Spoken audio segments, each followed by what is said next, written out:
السلام علیکم، cricket news کے ساتھ میں ہوں عدنان۔ آج میں آپ کو بتانا چاہتا ہوں کہ آسٹریلیا کے سپر بلے باز ٹریوس ہیڈ نے کہا ہے کہ میں آئی پی ایل کو چھوڑ کر پی ایس ایل کو جوائن کروں گا، کیونکہ آئی پی ایل میں صرف پیسہ ہے لیکن پی ایس ایل میں ٹیلنٹ ہے۔ لیکن اس نے کہا کہ ایک شرط ہے، ابھی جو ہے مجھے پیسے کی ضرورت ہے،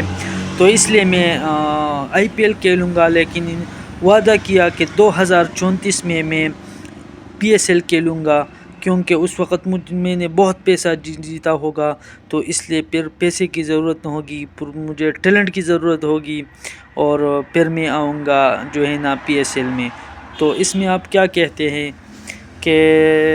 کیا واقعی پھر 2034 میں P S L Travis Head کوئی لے گا، یا کوچنگ کے لیے لے گا، یا ایز اے پلیئر لے گا؟ تو مجھے تو نہیں لگتا کہ 2034 میں ٹریوس ہیڈ کو کوئی پوچھے بھی کہ آپ آؤ پی ایس ایل کے لو، کیونکہ 2034 میں پی ایس ایل کا وہ مقام ہوگا کہ آئی پی ایل بھی دیکھے گا۔